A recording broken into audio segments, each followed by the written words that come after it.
What? What? What the hell is this? Harumph. I didn't get a harumph out of that guy. Give the governor harumph. Harumph! You watch your ass. I see you shiver with anticipation. Let the show begin. Hey everybody, this is David Heretic coming at you with another edition of Reactions, Reviews, and Rants.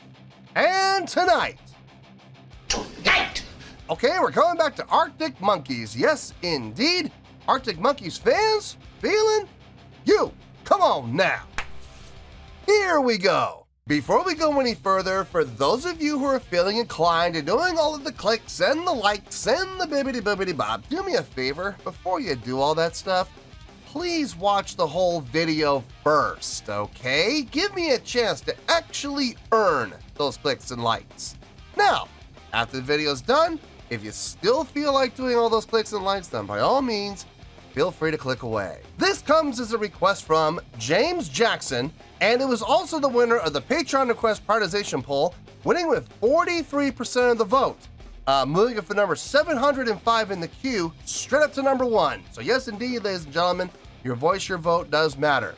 They all want to see me react to this song by Arctic Monkeys called A Certain Romance. Now, have I heard the song before? No, I have not. To the best of my knowledge, this does not resonate with me in any way, shape, or form.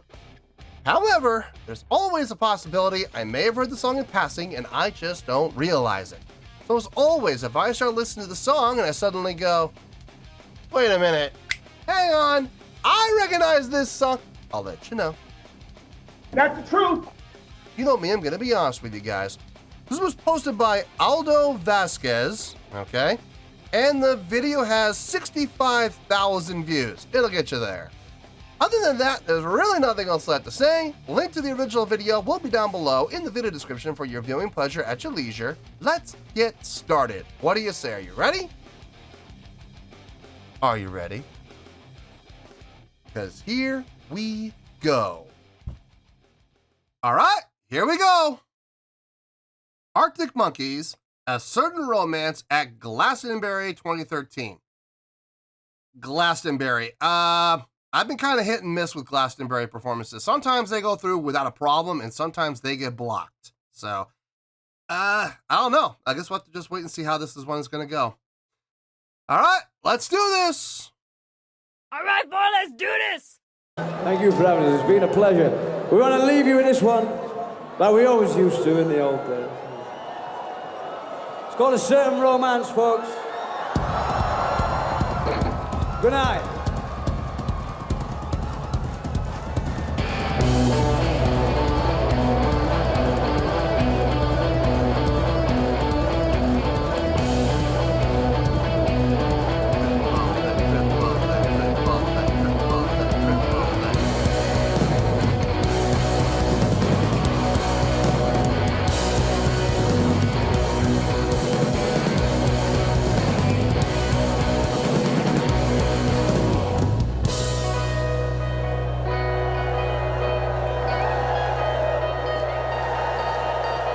Crowd knows it.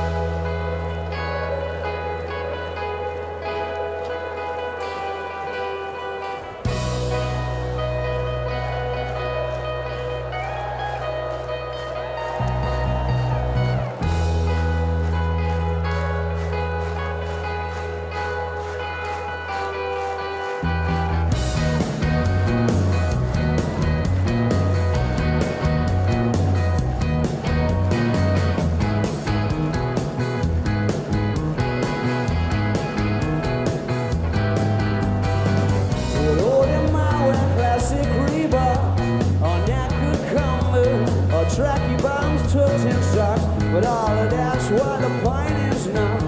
The point's that there ain't no romance around there, and there's the truth that they can't see. They probably like to throw a punch at me, and if you could only see them, then you would agree that there ain't no romance around there. You know, oh, it's a funny thing, you know. We'll tell them if you like. We'll tell them all tonight, they'll never listen, because their minds are made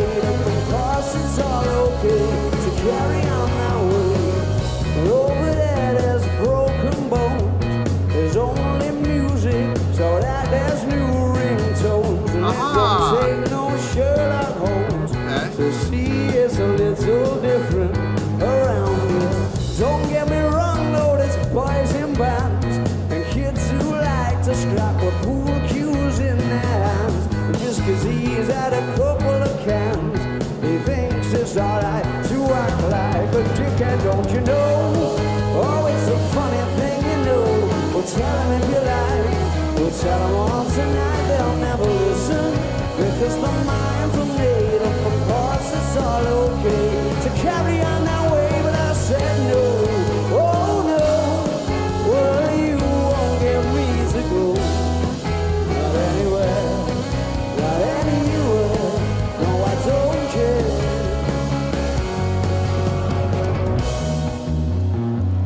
What about like one of them? Nice crowd interaction right there. Good job. I love what's happening in the bass line. It's different, and it's not all what I was expecting. It was actually it caught my attention. And I'm gonna be honest with you, folks. It kind of caught my attention in a little bit of a negative way, because I was like, that sounds kind of off. But the more I've been listening to it, the more okay. First of all, I understand what he's doing. I understand his pattern. 1 3 5 7 instead of 1 3 5 8. And that's what was throwing me off, is because usually in a pattern like that, it's 1 3 5 8, 1 3 5 8, 1 3 5 8. This is, you know, your standard arpeggio. But he's doing 1 3 5 7 and never resolving up to the 8. It's always 1 3 5 7. 1 3 3 5 7 5 3 1 3 3 5 7 5 3 1.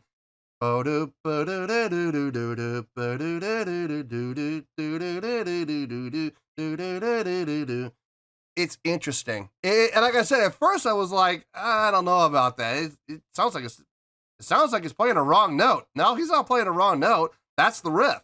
That is the riff. And the more I hear it, the more I'm beginning to like it.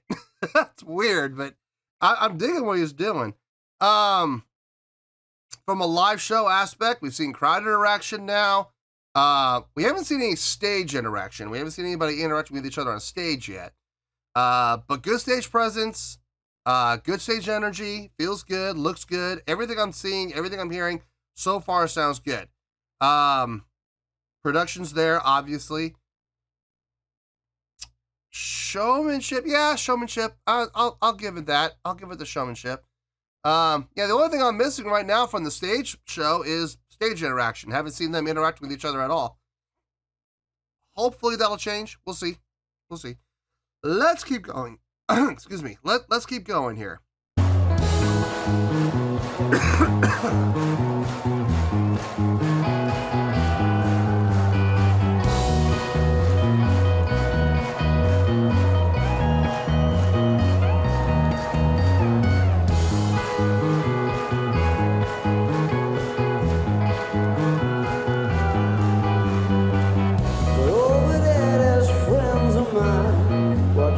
Say I know them for a long, long time, and they might overstep the line. You just cannot get angry in the same way. So not in the same way. So not in the same way. Oh no, when it comes, oh no.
Okay.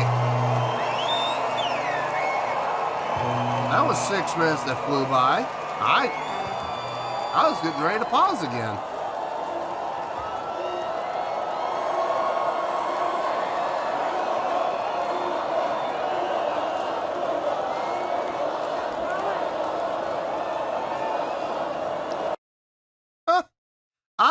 I swear, I thought we were like about the 4.5 minute mark, and I was getting ready to pause it, and then I heard them start to decrescendo, and more importantly, just decelerando. I'm like, wait a minute, this feels like they're ending. And I looked at the time; there was only like 22 seconds left. I was like, are you kidding me? 6 minutes went by that fast? Cool. Hey, not complaining. That's actually a good sign. That means I was enjoying myself and I was having fun. So. That is not a complaint whatsoever. Not really a whole lot to talk about, if I'm being honest. It's pretty straight ahead. But there's a couple of things we could discuss, for sure. So let me get my thoughts together. I'll see you in the review and we'll talk about it. Well, there you go, folks. That was Arctic Monkeys with A Certain Romance. This was a request from James Jackson, and it was also the winner of the Patreon request prioritization poll, winning with 43% of the vote, moving from number 705 in the queue straight up to number 1. So yes, indeed, ladies and gentlemen, your voice, your vote does matter. Okay, there's really not a lot to talk about, so I have a feeling this is going to be a pretty short review. And like, I'm not trying to take anything away from the song or from the band. Trust me, I'm not. I don't really see any need to take, what I can say in like 5 minutes and extend it out to 20. I don't see the reason for that. So, but then again, I might go off on a tangent. Who knows? But you know me. Sometimes things just happen. But we'll see. We'll see how this goes. But I don't see this being a long review.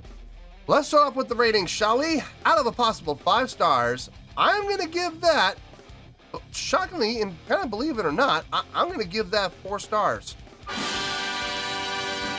Yep, 4 out of 5 stars. I feel good about that score.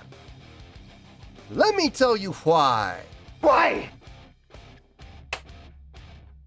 It's a really good job overall. It is. It's a really good song. It's a really nice performance. They covered pretty much all the bases. They covered the most important one, in my opinion. But we'll get to that in a little bit. Let's start with the song itself first. The song itself, nice feel. Kind of a upbeat feel to it. I wouldn't go so as far as to say, it's a happy tune. I wouldn't, it's a happy tune. No, I wouldn't go that far. But it does have a certain uplifting feel to it, while at the same time having kind of a feel of finality, sort of. I'm not gonna lie, when the song started out, and they announced that this is the last song of the set, and they started playing the song, and I'm listening to it, about halfway through, I'm thinking to myself, this is really the last song of the set? This doesn't sound like a song that I would choose personally to be the last song of the set. But then I thought about it, and I thought about the very beginning of the song when it was just the guitar, and I went back to what I heard besides the guitar. I heard the crowd.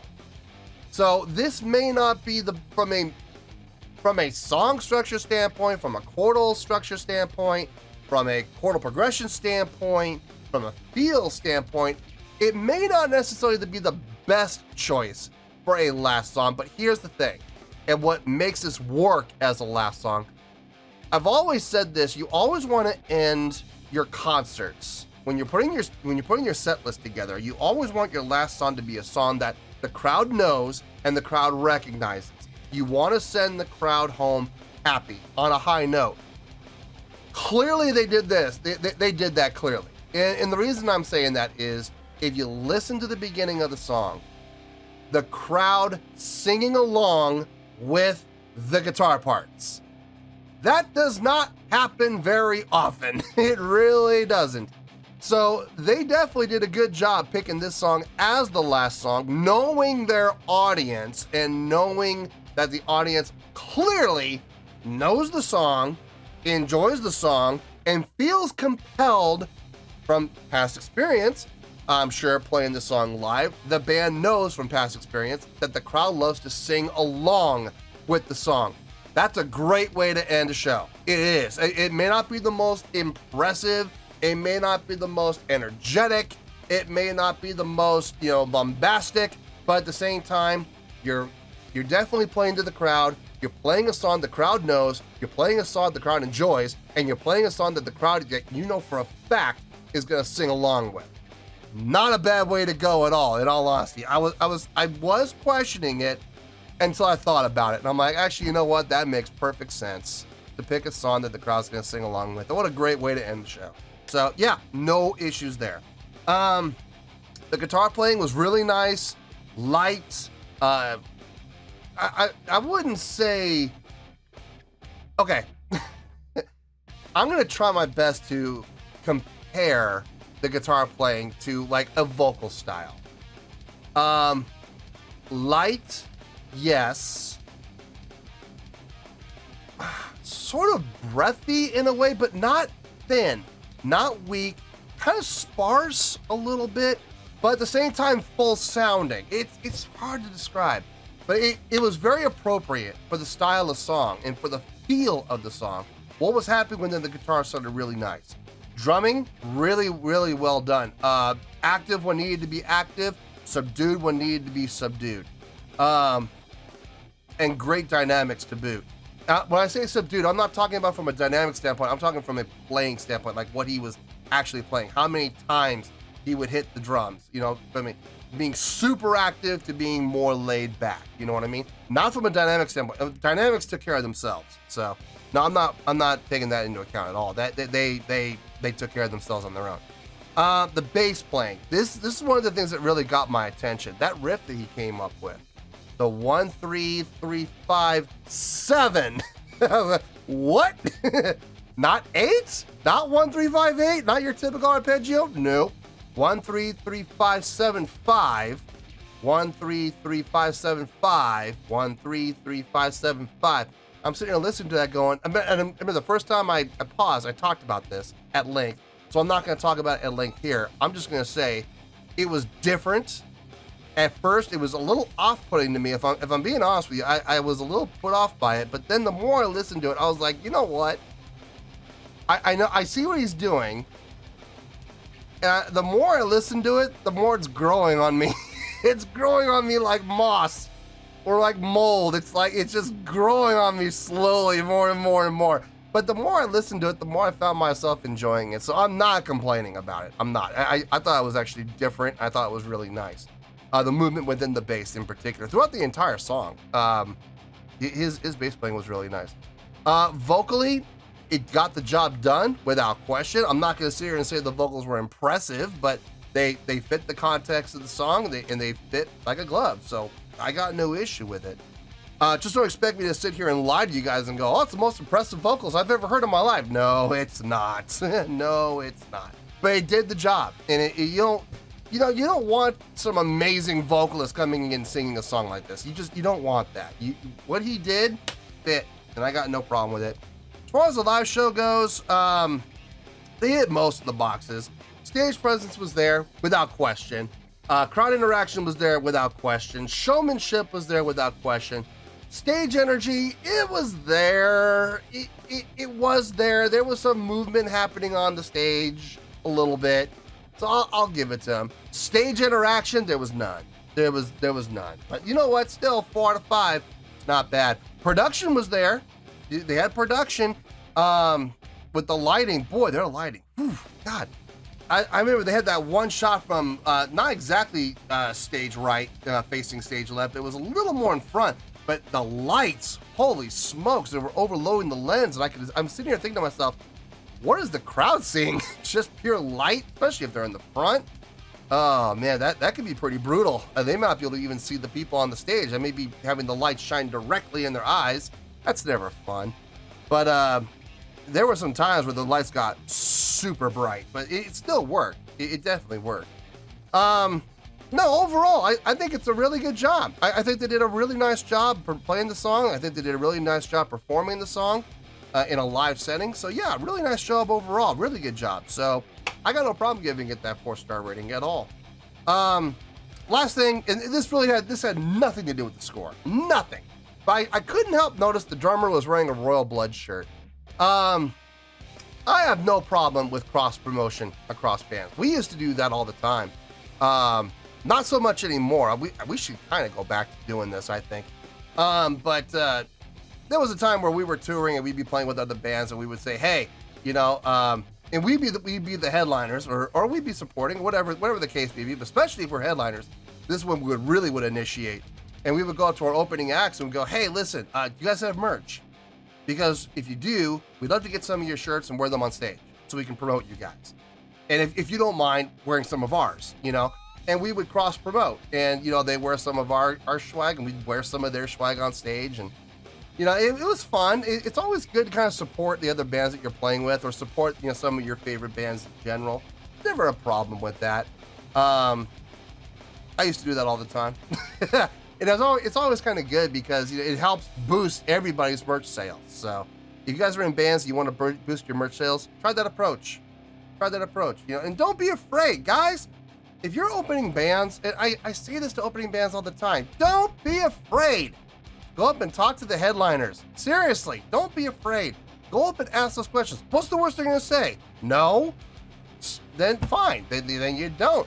But you'd be amazed how many cool bands are out there. They'll say, yeah, man, give us some of your shirts. We'll wear them on stage. And they might even say in return, yeah, as long as you guys don't mind doing the same for us, then be ready to wear their shirts. You know what I mean? But there's nothing wrong with a little cross promotion, man. It helps everybody in the long run, so I got no issue with it. I just thought it was really cool seeing the drummer back there wearing a Royal Blood shirt. I was like, that's cool. All right, maybe they're friendly with each other. Anyway, with that, like I said, that had no bearing on the score at all. Okay, none. I just found that entertaining. Anyway, 4 out of 5 stars. Yeah, really good job. I got absolutely no issue with anything I saw or heard. So, yeah, 4 out of 5 stars. I feel good with that score, and that is where we're gonna stay. So, 4 out of 5 stars. Final score. I have spoken. Well, that's gonna do it for this edition of Reactions, Reviews, and Rants. Hope you all enjoyed the show. Hopefully, I was able to entertain you. If I was able to put a smile on your face and brighten your day, then I did my job, and I'm so glad I could do it. If you guys feel like joining the fan base, go ahead and click on that button down there. If you guys want to like the video, go ahead and like the video. If you guys want to ring the bell, go ahead and ring the bell. It honestly doesn't make any difference at all to me, but if you guys feel like doing these things, well then by all means, feel free to do so. Well, that's going to do it for the night, folks. Thank you very much for watching, and as always, this is David Heretic signing off, reminding you to stay fabulous and support each other. Later. Peace.